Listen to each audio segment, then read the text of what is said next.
Am I going? Okay. Good evening. Tonight, Starliner unfortunately still sucks, and there's no movement on a plan going forward. An in-space propulsion company just raised an unbelievable sum of money. We'll talk about that. It's confirmed that the poor ispace Japanese resilience lunar lander was apparently not resilient enough to stick a second landing attempt. But here's some interesting news. Helium-3 from the moon may have actually found a way to pay for itself. And it's not, blessedly, for fusion reactors that still don't yet exist. From the news desk at the Center for Space Commerce and Finance, my name is Thomas Andrew Olson, and this is The Unknown Quantity.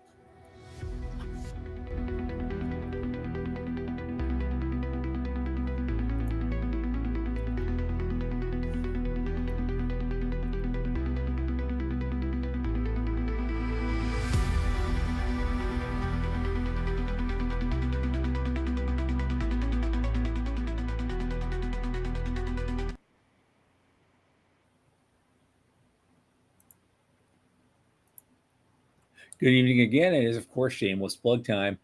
As you know, this program is brought to you by the Center for Space Commerce and Finance.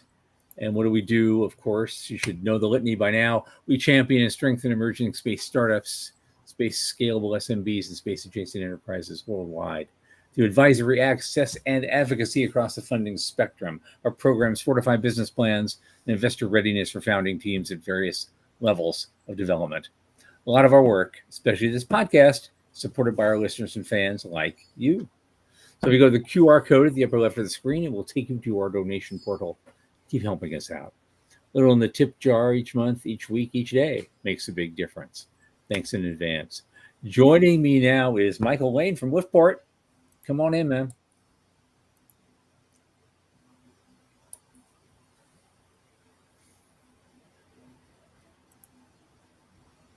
I know he's there. You are. I knew you were there somewhere. There you go. Hey, okay. How are you?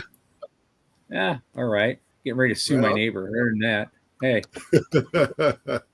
yeah, that's kind of it's just been a peach of a day. Yeah. Sorry, man. Sorry for that. That's kind of a drag. Yeah, when you're talking to lawyers, it gets expensive just thinking about it. Right. What's the most expensive room you've ever been in? I'm at $3,000 an hour. I had a $3,000 hour once. Wow. Yeah, that was a bad day. Oh yeah. Well, I feel so much better now because the guys I'm talking to, they start at $275, but they do not work on contingency. Right. That's not my good fortune this week. Well, sorry to hear that. Good luck with what's going on there. It is what it is. We'll see what happens. I know there's a lot of new bamboo in the future, so that's going to be fun. Okay. All right.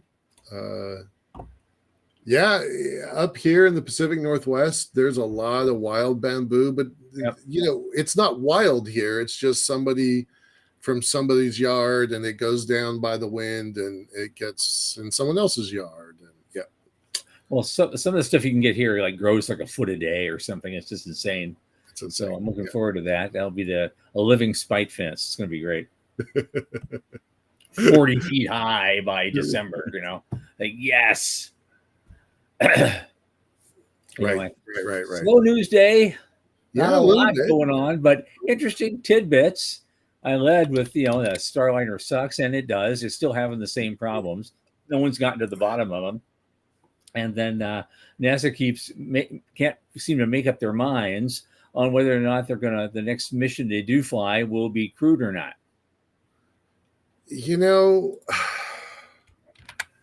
Honestly, not filling people with a lot of confidence here. Would you want to be on this thing? No, not at all.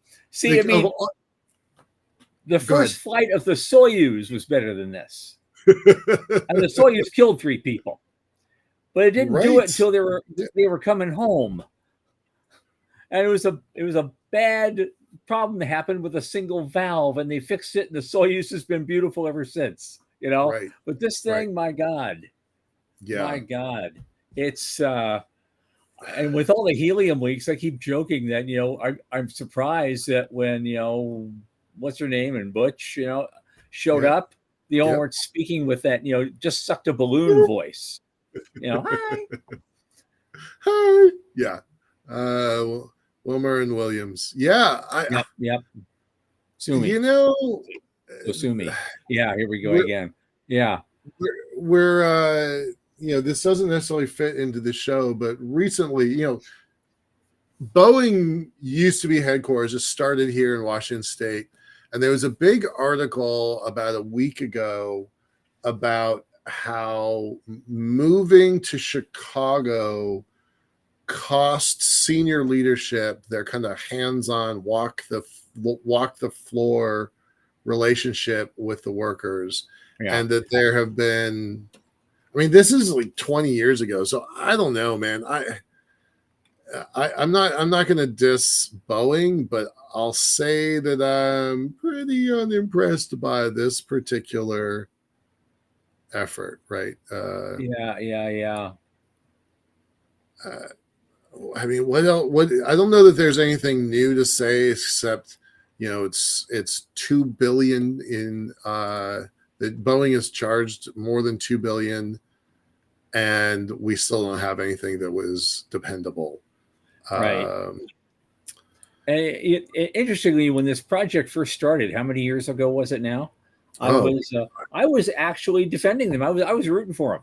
Oh, that's right. I actually forgot that. You really were a champion. I was champion for that because I had my own ideas, because everybody's going, new space is better than old space. They'll never build anything. And there's only we're the nimble mammals compared to the dinosaur. I said, hey, wait a minute.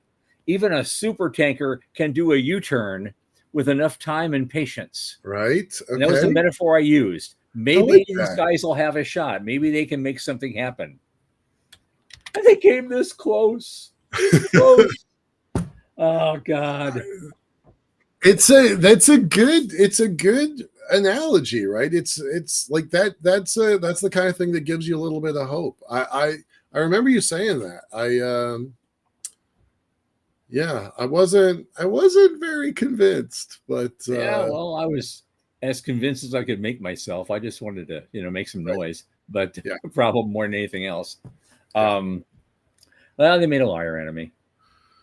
No, liar implies that you didn't know, right? I mean, that you knew and told something untrue. They just made you wrong. Like, the world has made me wrong 100 times, 1,000 times, right? I made the statements that I believed true at the time that were not true later. So it happens. So a little disappointing. What's next here? That in space company, propulsion company, that raised crap tons of money. Eric Berger calls it staggering. I think crap ton is a better adjective. We pull no punches on this show. We use the right words all the time. 300 million. Yeah. I don't know if that qualifies as a crap ton, but I guess for outfits like ours, if we got that kind of money, that would be a crap ton. But that's lunch money for that's Elon and Bezos. So in the space industry, that is still a remarkable amount of money. That's not it's not funded not even by billionaires. Nope.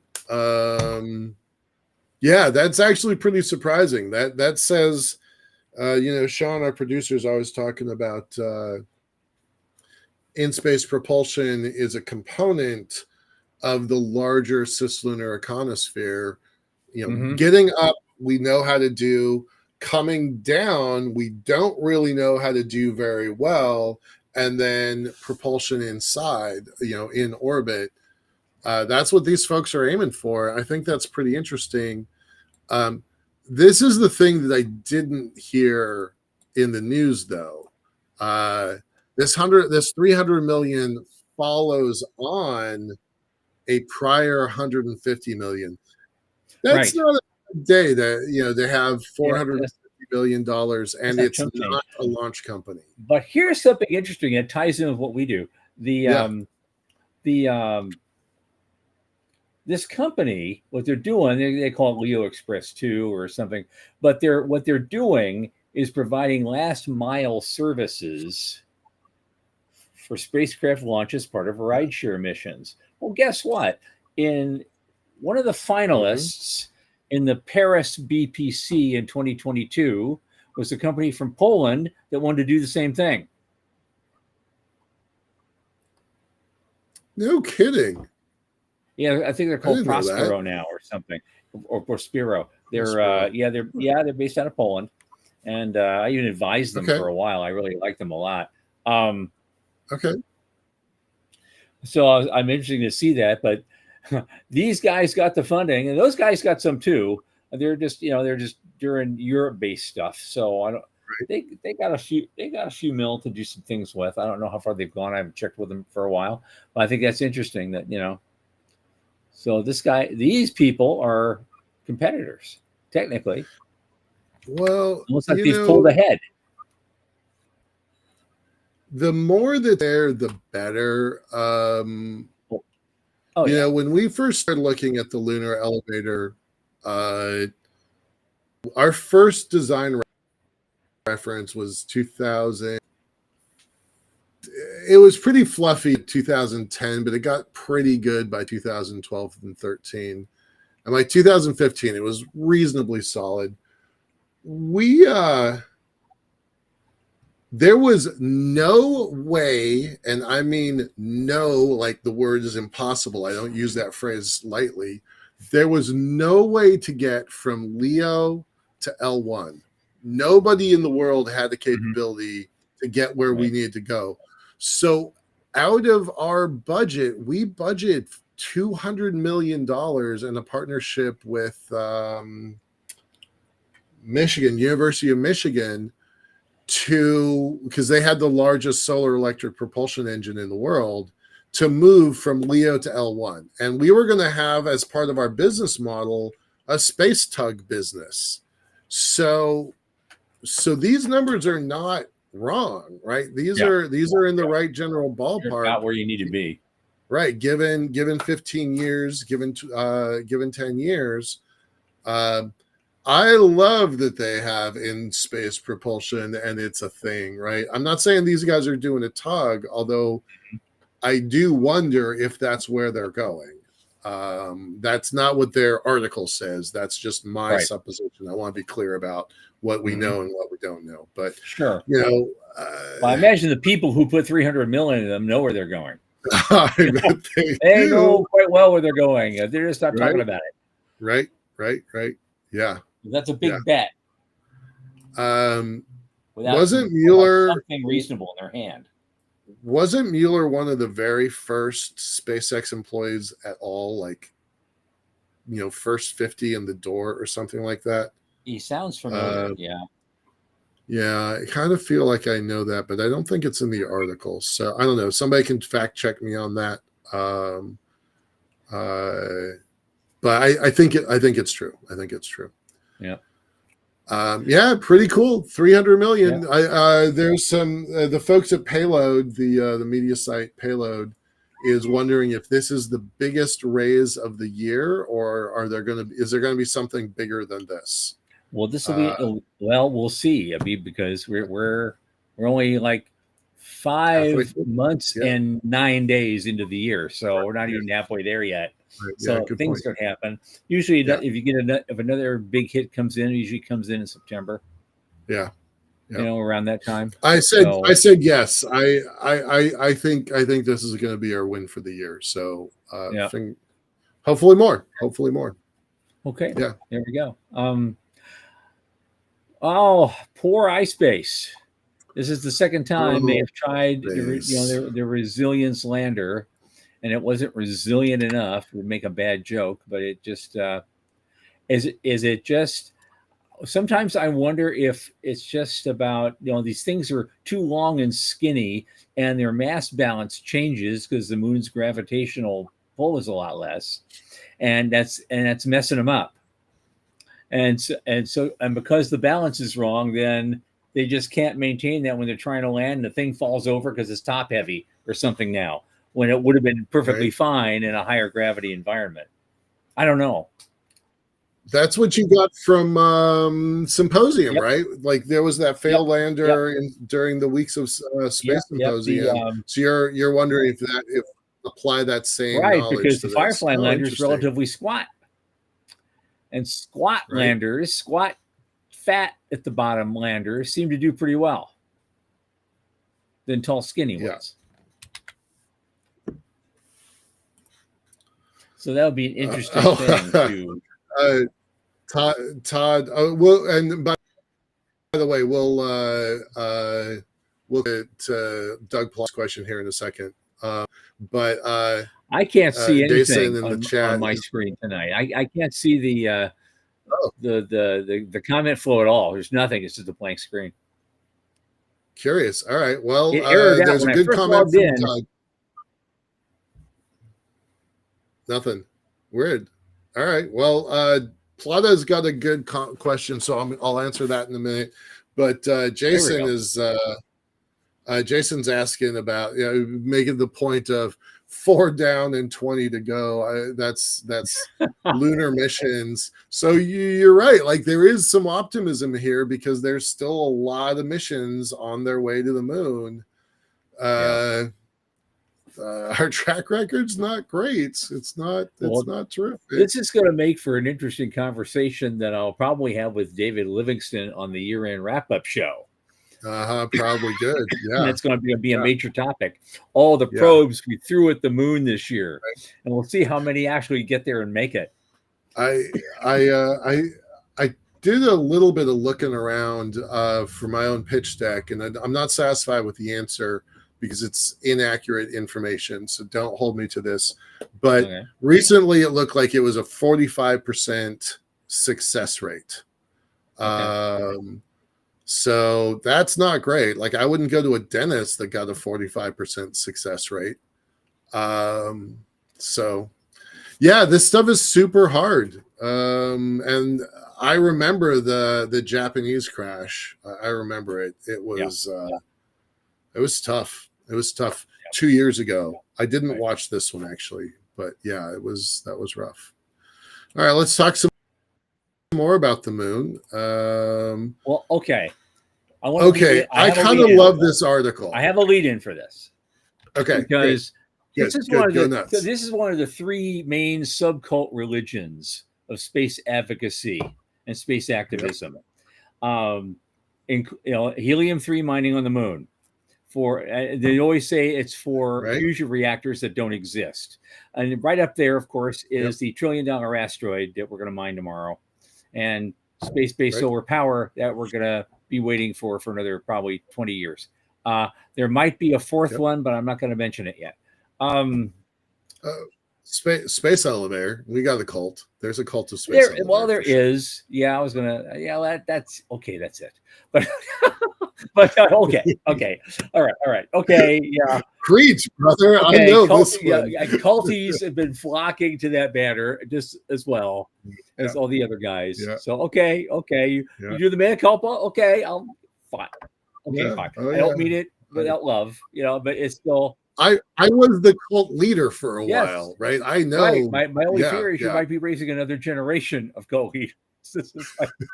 So, before you die, you have to show a success somewhere. And that's, if I said that to the lunar helium-3 people, to get back to our topic, they would have made me proud today. Because their helium-3 mining on the moon has nothing to do with fusion reactors that don't exist. It has everything to do with cooling quantum computers. Liquid helium-3. And they're going to have not just a few liters, but maybe, dozens of liters in the small units. And when they start building really large units, it could be thousands of liters. What does that shit go for now? What, about, $30,000 a kilo? Oh no, it's higher than that. Well, I'm not about a kilo. I'm talking about weight now, not by volume of liquid. But by weight, it's coming back about 30,000 a kilo. Yeah, they're thinking they're going to sell this helium-3 cells for about 20 million per kilo. That much? What? Cocaine fetches 30,000 per That's kilo. what I was looking at. Yeah, yeah, Right? yeah. Okay. Right. I'm I like, stand I don't corrected. think that's right. Helium-3 for 20 million versus Coke for a measly Yeah, yeah, yeah. 30K. Yeah. I know. Bonkers. That is absolutely bonkers. I don't know who Chris Dreyer is, Uh-huh. but I have a lot of respect for this Colorado School of No. Mines. So Anytime I go I'm out there and pretty try to get a price for that stuff, it varies wildly wherever you yes. go. So Right. Right. okay, I need more data Yeah. points, obviously. Somewhere between the low end and the Yeah. high end, the truth lies, and if they get really efficient at doing that on the moon, then guess what? The price is going to go down. Efficiencies always lower the Right. price every time. Right. Right. So I think it's pretty it's cool. I've had beer and pizza with Meyerson twice now.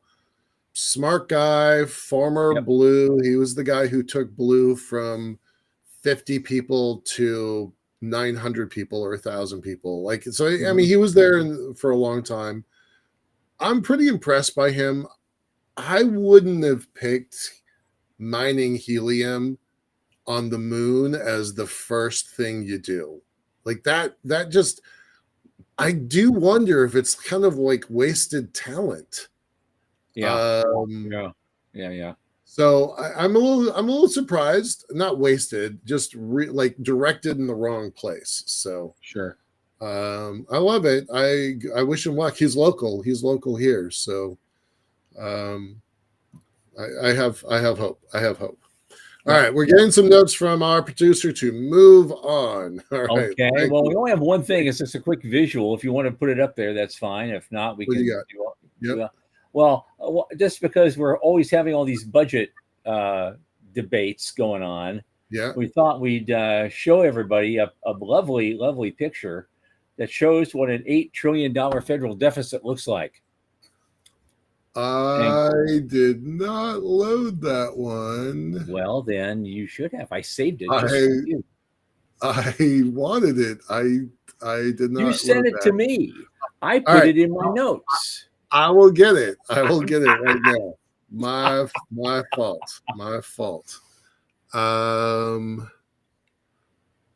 There's a lot of private chatting going on. Since I can't see the regular screen, I can look at it. Well, okay. So let me just answer Doug Plata's question while I go find that article. Let's do that. So Plata was asking about a definition for cislunar. Let me go find it. Scrolling back a little bit. Thank you. The surface of the moon. Consider the lunar economy part of cislunar space. Oh. Okay. Yeah, we usually refer to cislunar space from the surface of the Earth to the surface of the moon. Right. That's how I've always heard about it my whole life. So yeah. There's a now I think he's a lieutenant colonel. When he was a major, there was a guy named Sean McLean who wrote a very important thesis paper, and they sometimes refer to it as the McLean line. It's actually taking all of the surface of the moon to the surface of the Earth, everything between there, but then because of the L1, L2, L3 way the heck out there, and 4 and 5, it's sometimes known as the McLean line, and Pete Worden sometimes calls it the Worden line, where it's the whole of space contained within the L points, which is a really big circle. That's a really big circle. But it's tiny compared to the rest of the solar system. So right, exactly. Martians and Jovians have nothing to worry about. Right. So I tend to use the exact definition that Tom did, that you did, Tom, about surface of the Earth to the surface of the moon and everything in between. Just for a practical sense. And that I think is a agreed upon definition. Right. The Warden line and the McLean line are not agreed upon, but I think they're good. Yeah. So on that note, we're going to move ahead and bring in our guest tonight. Our guest is Joe Latrell. He's been here before. He's a good friend of ours. He is a founder and CEO of Cube Inc. And he's got some very interesting news to share about his company. And we were thinking the way this happened maybe portends something for the industry as a whole going forward. And we want to find out all about it. Joe, welcome in. Come on, man.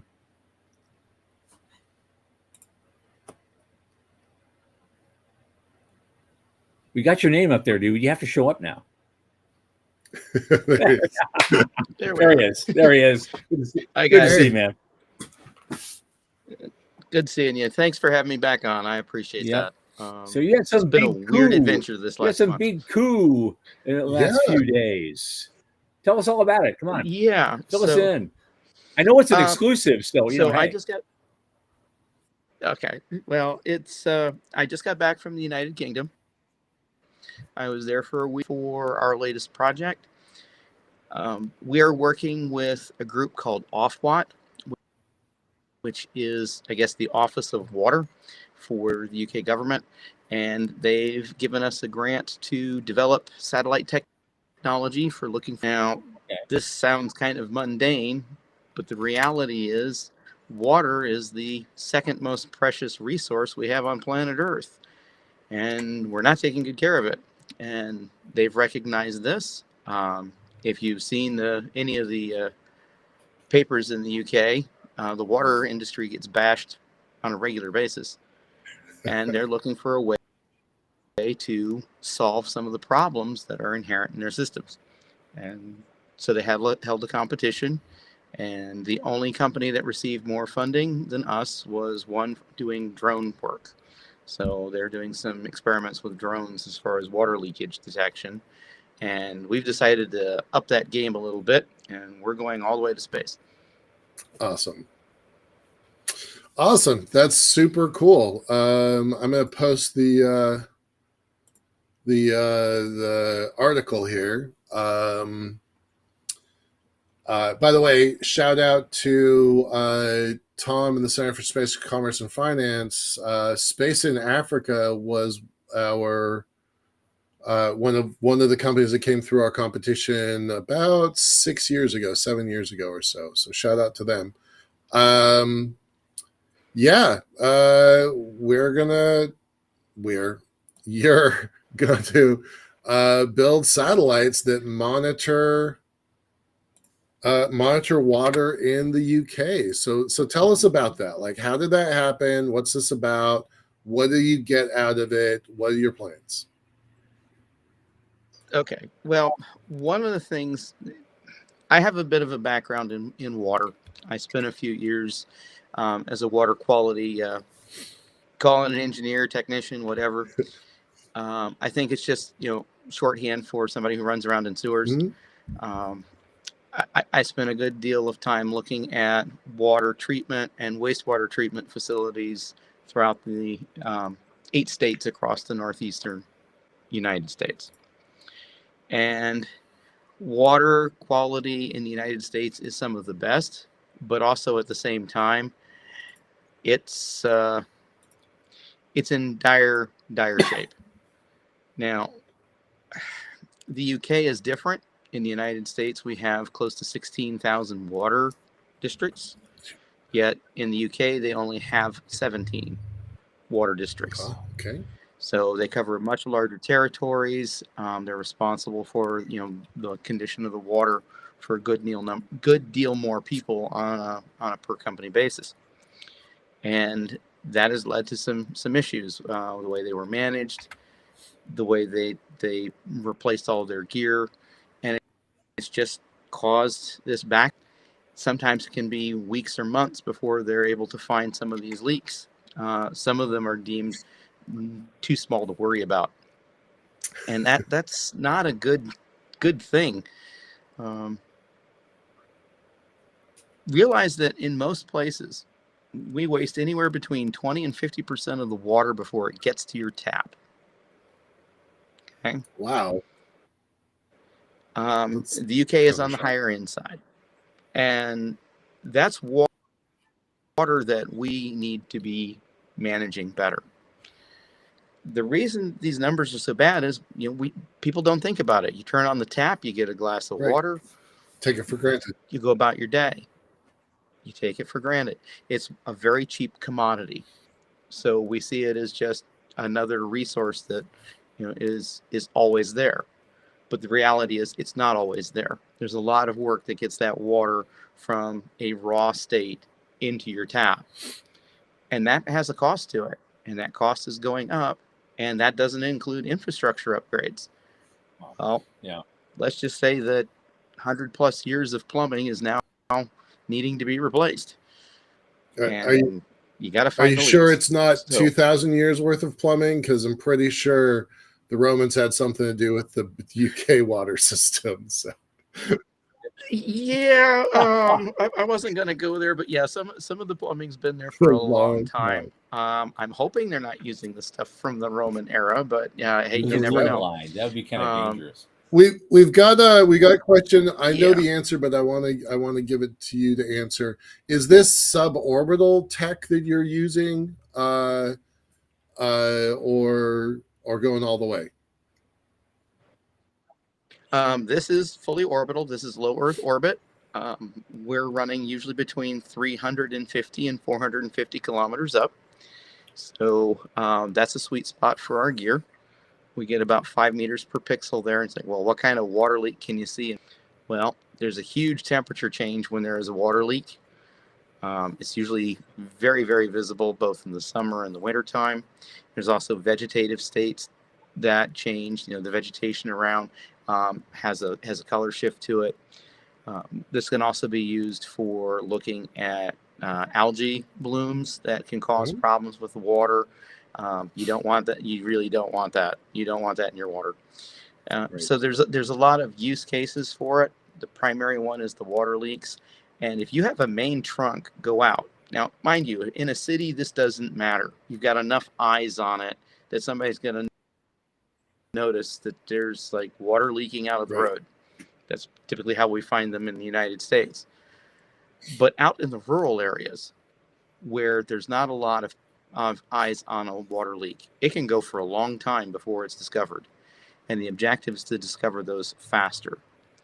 Now, there are a lot of companies that have used satellite data before, and even the companies that work with them have used water or satellites to find water before. The problem is it's been a postscriptive, not a prescriptive action.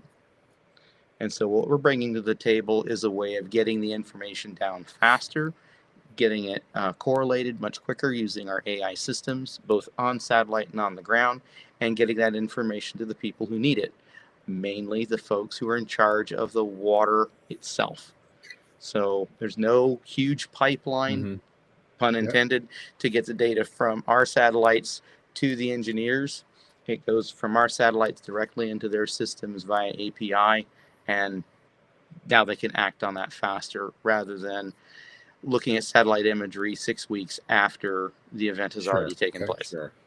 Who are you ride sharing with?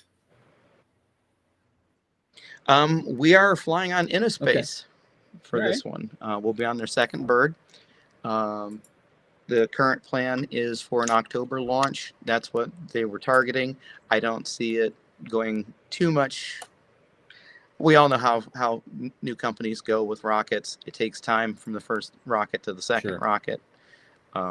So that date is flexible, but our objective right now is to have everything on orbit by May of next year. We do have backups in case something goes wrong with InnoSpace, and we're building more satellites than we need just in case. Yeah. We're following the standard rule of threes when you're building for space. The Romans had it right. Always building threes. So you're all ready. You're all geared up to do this thing, or are you staffing up a little? Have to build more infrastructure, or to get this done? We are staffing up a little bit. One of the reasons why we're in the UK, also with the kickoff meeting, is we got a tour of the Goonhilly. I guess the best thing to call is a technology or telecommunications center. This place has some satellite dishes that are, I think their largest is 32 meters across. Yeah, these are the big boys. And we're looking at installing a 5-meter dish there and connecting into their data center so that we have the data pulled straight down, processed, and out the door. So we're looking at that. That will complement the system we have here in the United States. We are going to be bringing on a couple more, primarily in engineering. We think we've got our systems down to a pretty mature level. It's just, let's get it built, let's get it launched, let's get the data to the people who need it. Terrific. How long is it? How long is it going to run? This is a little bit of a risky move for them. So how do you buy down that risk? How long is it going to run, and how do you deal with the risk? Well, the project has a 2-year lifespan. That's what we're there for. We do see the data as being, the data is something that expires quickly. All right, you can still use that looking at historical info and building correlations with it, but it really is it has a freshness date. So we see that as for the first 2 years, we're going to get launched, we're going to get operational, we're going to see what we can do as far as that water leakage issue. But there are other things that the satellites can do while they're on orbit. All right, when we're still staying within the water realm. I talked about algae blooms before. You could see illegal extraction of water, or worse, somebody putting something into the water that's not supposed to be there. Wow. Okay. This happened in several states in the Northeast with fracking, where it costs so much the water that sometimes it might be easier to just sneak off into the corner where a river is and start dumping it. All right. Wow. Spooky. Yeah, so that there's the potential for tracking that down. Yeah, and the killer app hasn't been found for water yet. This whole water satellite thing is so new. We don't think we have the killer app for it. Okay. How many? Let's get into some specifics here. Our producer's asking for what are the admin requirements for launching a CubeSat, and I want to know how many sats and describe the. You're not doing a normal CubeSat, so go into a little bit about the tech, the admin, and the constellation you're building. Okay, so it's a constellation of 6 satellites, and you're right, they're not CubeSats. These are pocket cubes. So I'm going to do this in multiple measurements, so bear with me. All right, a normal CubeSat is 10 centimeters by 10 centimeters by 10 centimeters. Not quite. It's 11.3, but reasons. Pocket cubes are based on 5 centimeters. So instead of being in U.S. terms 4 inches across, we're 2 inches across. We're 1/8 the volume of a CubeSat. And so you can't build anything useful at that scale. That's what we've been told. And just like the folks who started the CubeSat revolution, it's one of these moments where you say, "Here, hold my beverage. I'll be right back." We've built them. They're sitting here on the lab. I've got them working on the table here, so we know that it does in fact work. If you want to see some really cool stuff, Alba Orbital has been getting some of the first imagery back from a pocket cube. Not the first, but some of the first. So this is stuff that's been done before, and there are other companies that are doing this at this scale. Just none of them in the United States. So there's precedent. We know we can do it. So 6 satellites, because of how England sits in this whole globe thing, it has to be a polar. We're putting the 6 satellites into a staggered polar orbit. That should get us enough passes to do what we need to do on a daily basis, because we'll get 2 passes a day. Is that all? Sometimes only 2 passes a day per satellite. That's less than I thought. So what's your overlook time? What's your look down time? Well, that's just it. We have minutes to work with here, and This is where I say, you've exceeded my capabilities. Let me go get my engineer who does all of the orbital mechanics, and they can talk. That's and fair. Well, all that's going to be this my stuff. next question too. Is like, okay, you only have a short window to go over this and collect data.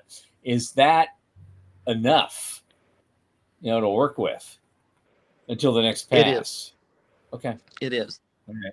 Right. Ultimately, what we want to do with an entire constellation is be able to do this every 15 minutes. You're not doing that with 6 satellites. That's going to take closer to 200. Okay. But the idea is to do this as a test to see if it can work. We're trying to prove that this methodology works and that there is power in satellite data and using it in a new and novel way. Having said that, if you pass the test, does that mean you could conceivably get a much larger contract to do a whole lot more? Yes. What we're looking at is then offering it to all of the water companies. So that they would, and this would be a boon. The idea is if we could lower the cost, and just think about these numbers for a minute, the amount of waste from water leakage right now, that if we were to reduce that by so much as 5%, it pays for all the satellites. Okay. Wow. All the constellation of 200 satellites. Okay. Yeah. Wow. Yeah. If we reduce water waste by that amount, we could pay for the entire constellation. That's the type of numbers we're dealing with. It's very compelling. We in the United States lose billions of gallons a day in water waste. Billions. The beauty of the satellites is, yes, we're doing this for the UK, but the constellation can work anywhere. It's instantly global. So problems on the Ganges River in India could be spotted and dealt with. This works in anywhere in Africa, in Asia. It doesn't matter. What is the problem you're looking for? Particularly in this one, water leakage or other water issues. You have an AI model, what's going on, gives a quick rough estimate on the satellite, transmits that information down. Which leads into admin. I mean, this is all API driven. We've done this. Our objective is to reduce the number of people necessary to fly satellites. What I like to say is, censor know thyself. And why we keep talking about smart sensors? Let's do smart sensors. So our satellites are built with smart sensors from day one. That has always been the plan. It's not something new that we're bolting on. They've always had smart sensors. So the sensor is aware of itself and the software it needs. The CPU is aware. Well, it doesn't need to know about the sensors until it's hooked up and turned on for the first time. Then it handles all that data. I want to remind, and that ties into an API. I want to remind people what we talked about the first time you were on the show, which is you describe yourself as a data company, and the satellites are second to that, right? That's how you've always positioned yourself. So when you start talking about artificial intelligence and API calls and apps that get to the water person, the water technician in the field, you're a data first, and the fact that you're sending a satellite to get the data, that's just secondary. You're a data company first. You made that point really clear the first time. That's really cool. Yeah, it's all about the data. I mean, a satellite is a tool, just like a hammer is a tool. You use a hammer to put nails in. Some people use hammers in ways they're not designed for, but same thing with satellites. You can use a satellite in ways it wasn't designed, but it's just a tool, and that tool brings data. Now, it's data, and that's the important part. It's data. What we do, our value add is into actionable information without the end user having to do that heavy lifting. I'm going to throw a curveball. You may have already thought about this, but either Planet is the perfect exit strategy for you or a really tough competitor to beat, because their systems, like, incorporating your sensors into their constellation, they call them doves, putting your sensors into their doves gives you a global reach very quickly. And they already have the data modeling, they already have the customers, they already have the distribution system, they already have the server farms to manage all the data.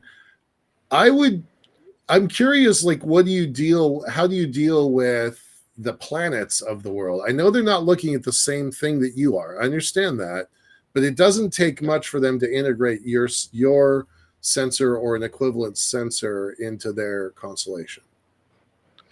That is correct. That is the risk that we're taking.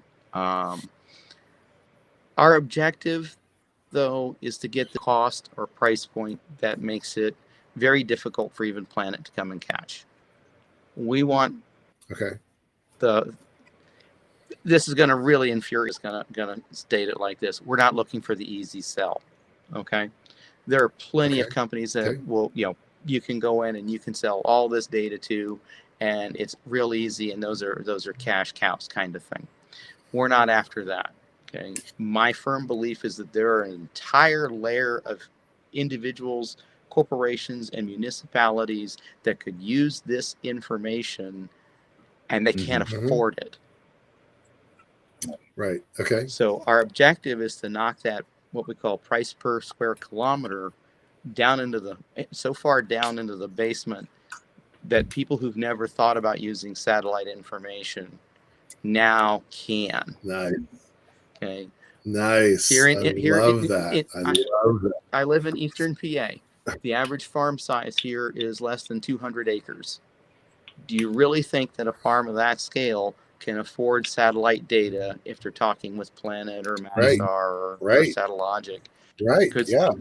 I love that. That's not a customer they would go after because it's not a continuing thing. It's a hard sell. It means standing around at agricultural conferences a lot. They have a convention, and you're going to have a booth there, and we're going to talk about how satellites can help them. It's not easy.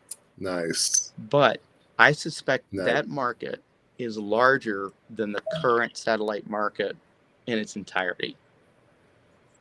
Absolutely. So yes, go ahead. A lot of folks talk about democratization of space, but this is really what is happening. Yep. Right. That's super cool. Yeah, it's easy to build a satellite company, spend a few $1 million putting a satellite up, or a series of satellites up, and charging, going to the big players. The United States government is a big player.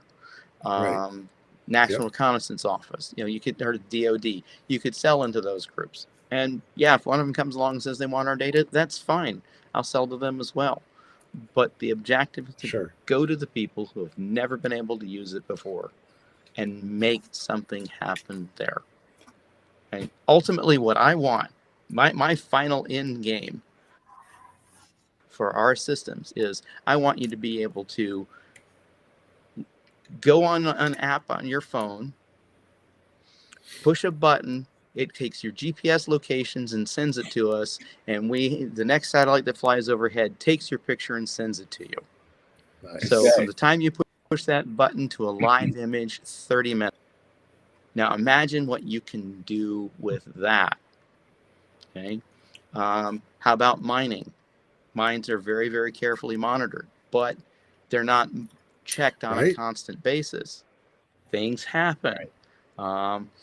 They start tearing up an area that's supposed to be environmentally protected, and it's like, oh well, sorry, that does happen. But if you're monitoring it on a constant basis, then some of those things get caught before the damage can be, really done. Someone needs to be notified. Again, it's right. And that's what we're looking for. Those things that haven't been attacked yet, as far as solutions. And there are plenty of people who want to make these solutions happen. But right now, it's too expensive. We think our satellites, which are inexpensive to build, coupled with the systems that we've designed, will lead to more and more people being able to use satellite data. Mm-hmm. So how does this That's the objective. stop us from wasting 1 billion gallons of water a day? Yeah. The number is considerably higher. I think the last number I had was that the United States, I think this was for the year 2022, we wasted like 780 billion gallons over the I'm course just of the boggled. year. It's just insane how, and so Wow. So is there a main cause of a lot of this waste, or is it a million different causes, or? Well, management of the water resources is a big one. Yeah. Letting evaporation occur when it shouldn't be happening. Leaks in the systems, water leaks in the system. Like I said, there are some that it could be leaking a gallon a minute, Mm-hmm. but it's considered too small to repair Right. because the Right. cost of getting a crew out there, digging it up, Right. you have to bring in new dirt because you can't use the old dirt because it's wet, and there are all kinds of conditions for fixing a water line. It's a very complicated engineering process to fix a line. Mm-hmm. So some of them is like, okay, we're just going to let it leak. Well, you know, a gallon a minute Right. here, a gallon a minute there. Yeah. Pretty soon it adds you up just to have- real money. Yeah. Right. A gallon here, a gallon Exactly. there. I know we need robots for that. We need little robots you can send into the pipes to go in and find those little leaks. And Right. Mhm. You know, Yep. Well, here's also a reason why we're shooting ourselves in the foot, just so that you're aware. Okay, typically when you find a leak, the last part is we do what's called acoustic monitoring. Okay. So we have a meter that we walk with, and it looks for the sound of the water acoustically. All right. That doesn't work on modern plastic pipes. You can't douse for the acoustics because there's no metal, what's called water hammer, occurring. right. So by building new plastic stuff, if you haven't got that mapped perfectly, you're not locating that pipe. Wow. That's crazy. So maybe we'll solve that technology. Maybe new technologies will come out and solve that problem. But right now, it's very difficult to find a plastic pipe buried in the middle of nowhere. Wow. So maybe it ends up with this swarm of little nano devices or something Right. that's going through the pipes, constantly streaming imagery at various frequencies, because Mhm. the pipes are going to be dark, so they're going to have to do something, or something acoustic, or something, some combination to pinpoint where a leak would be, and then send that blurb out there for somebody to. Yeah, it's going to be an interesting future we're going to live in. Well, and Yep, on it that is. note, we only have 6 minutes. The producer this is new since the last time you were on our show. He's asking for predictions. So 5 years out and 25 years out. What does that look like? And as far as Cube or as far as the industry? Let's talk about your tech first and then the industry. Yeah.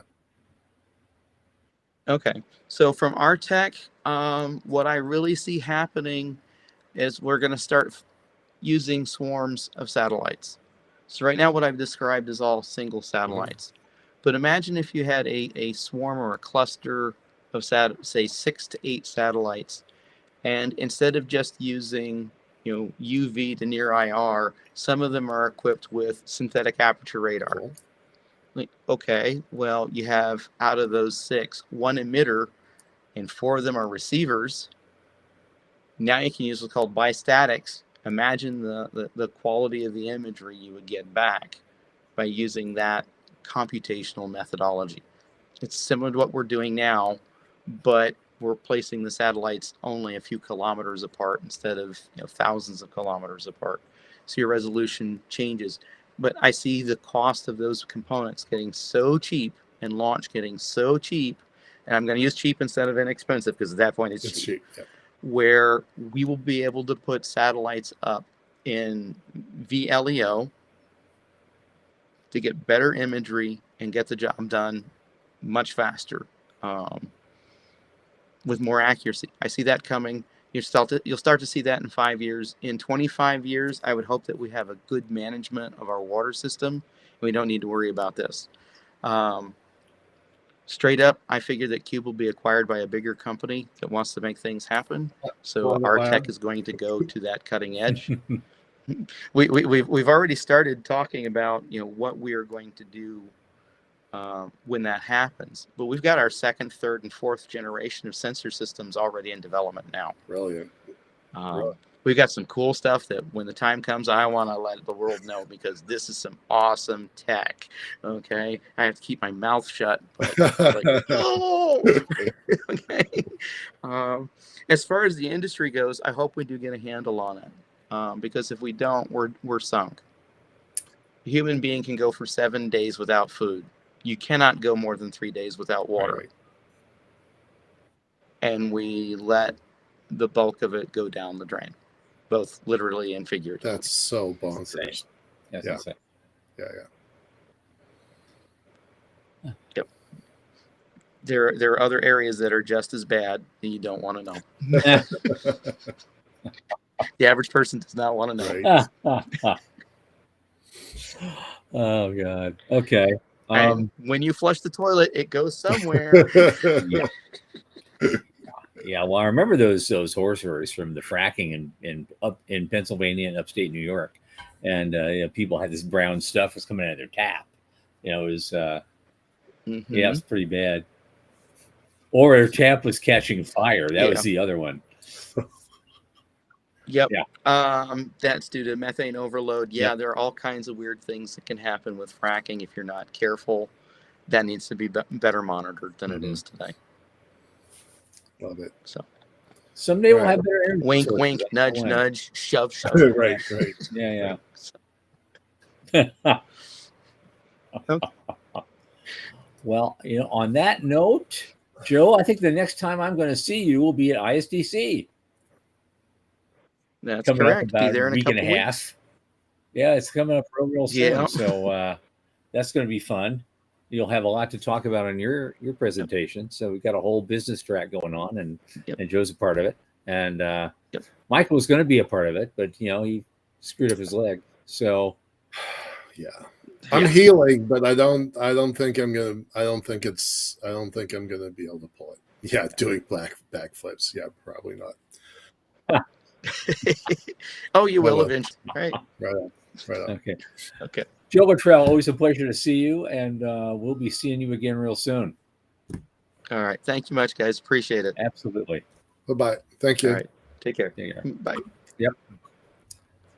And coming up this coming Thursday, June 12th, 8 p.m. Eastern, same bat time, same bat channel, we are going to have a guy that I've known for many, many years, and I think Michael's known him for a long, long time, Hoyt Davidson. The founder and managing partner of Near Earth LLC, an investment banking firm focused on the satellite industry, commercial space, aerospace defense, wireless, telecom. He's done a lot of it, and he knows all the players, and he has a very interesting history. And it's been fun to watch to see what he's done with a lot of different companies, including a couple we may know of that may actually talk about, like right here. Yeah. So, I have been in the same orbit as Hoyt Davidson for 20 years, but I don't think I've ever sat down and actually had a conversation with him. So I'm really looking forward to this, because I think I'm going to learn a lot from this. He's a great guy. I think it's going to be a great show. I have, we go back 20 years. I have lots of questions for him. So it's going to be a lot of fun. It's going to be another one of those potential David Livingston moments. Yeah. David set the bar now. You realize that, right? Yeah. So we're getting close to that one with this. But anyway, until then, and for Michael Lane, I'm Thomas Andrew Olson at the news desk at the Center for Space Commerce and Finance. Keep watching the skies. They're out there.